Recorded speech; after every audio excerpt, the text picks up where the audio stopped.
choose a number for y. How close to 1 lakh is the number of days in y year for the y of your choice? तो मतलब हमें y की एक value consider करनी है, खुद से ईयर्स में लेना है और उसको बताना है कि वो 1 लाख के कितने क्लोज है। अगर हम y की वैल्यू कंसिडर करें, अगर हम y को लें, लगभग लगभग 1% मैक्स टू मैक्स मान लीजिए 90 ईयर्स जीता है, तो हमने y की वैल्यू 90 ईयर्स ले ली, 90 साल ले लिया।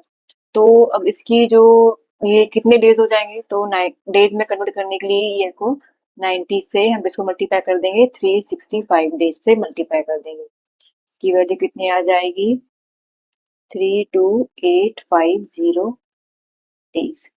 तो लगभग लगभग तो अगर हम 90 साल जीते हैं तो हम 32,850 डेज जिएंगे। तो क्या ये 1 लाख के क्लोज है? नहीं, ये 1 लाख के क्लोज नहीं है, ये बहुत दूर है 1 लाख से। और एक और जो दूसरी मेथड है वो ये क्या है कि अगर हमें निकालना है कि 1 लाख के क्लोज जाने के लिए हम क्या वैल्यू कंसिडर करें वाई की, तो उसके लिए एक और मेथड है, to get the number of days in Y year we have 365 into Y years. तो हमें वाई जो साल में है उसको हम किससे मल्टीप्लाई करें, 365। 365 का मतलब ये क्या होता है, 365 का मतलब होता है 1 ईयर, 365 का मतलब होता है 1 ईयर। तो हम 1 लाख को किससे डिवाइड कर देंगे, जब हम 1 लाख को, जो 1 लाख है उसको अगर हम 365 डे से डिवाइड करेंगे, तो ये 365 क्या है, 1 ईयर की इक्वल है ना। अगर हम इसको डिवाइड कर रहे हैं 365 से, तो हमारे पास वैल्यू आ रही है 273 ईयर्स। हमारे पास क्या वैल्यू आ रही है, 273 ईयर्स। अगर हम 273 ईयर्स जिएंगे तो हम मैक्स टू मैक्स, तो हम किसके पास पहुंच जाएंगे, क्लोज पहुंच जाएंगे 1 लाख के। और जो अगर हम 273 डेज जी रहे हैं, तो 273 ईयर्स जी रहे हैं, तो उसकी वैल्यू कितनी हो जाएगी, 365 इंटू 273, तो कितने डेज आ जाएंगे, 99,645 डेज। अगर हम 273 ईयर्स जी रहे हैं तो हम 99,645 डेज जिएंगे, जो किसके क्लोज रहेगा, 1 लाख के क्लोज होगा। ये मेथड है जिसमें एक लिखा है, और दूसरी मेथड जो है वो ये है जो मैंने लिखी है। दोनों में से कोई सी मेथड आप अप्लाई कर सकते हैं। ठीक है, अब अगला क्वेश्चन क्या है, according according to the 2011 census, the population of the town Chintamani was 75,000. How much less than 1 lakh is 75,000? तो लेस का मतलब क्या है, हमें इधर पे माइनस करना है, सब्सट्रैक्ट करना है। हमें बताना है कि जो सेंसस हुआ था 2011 में, तो जो पॉपुलेशन थी चिंतामणि की वो कितनी थी, 75,000। तो हमको ये बताना है कि वो 75,000 1 लाख से कितना कम है। कम करने के लिए क्या माइनस कर देंगे, तो 1 लाख की वैल्यू कितनी होती है, वन डब और 5 टाइम्स 0।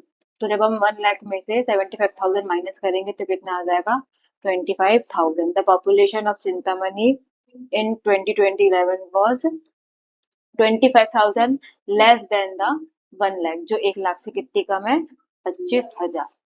अब दूसरा क्वेश्चन क्या है, the estimate population of Chintamani in year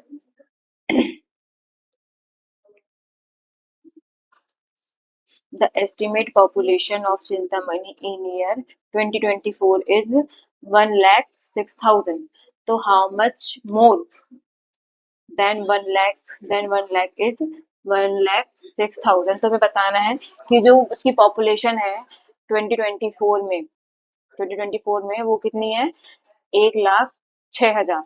तो वो 1 लाख से कितनी ज्यादा है। तो बस कुछ नहीं करना, 1,06,000 में से 1 लाख माइनस कर देंगे, तो उसकी वैल्यू कितनी आ जाएगी, 6,000। तो वो लिख देंगे, is the population in 2024 is 6,000 more than 1 lakh. अगला क्वेश्चन क्या है, by how much did the population of Chintamani increase from 2011 to 2024? अब हमें बताना है इस क्वेश्चन में, ये वाला जो थर्ड क्वेश्चन है कि चिंतामणि की पॉपुलेशन कितनी बढ़ गई है 2011 से जाते जाते, जब हम 2011 से 2024 में आए हैं, तो उस चिंतामणि जो सिटी है, जो टाउन है, उसकी पॉपुलेशन कितनी बढ़ गई है। तो पहले कितनी थी, 2024 में तो पॉपुलेशन 2024 की पॉपुलेशन ज्यादा होगी, और जो 2011 उसकी पॉपुलेशन कम होगी, तो जो बड़ा है उसमें से हम छोटा वाले को माइनस कर देंगे। तो 1,06,000 बड़ा है, उसमें से हम 75,000 माइनस कर देंगे, तो कितना आ जाएगा? 31,000।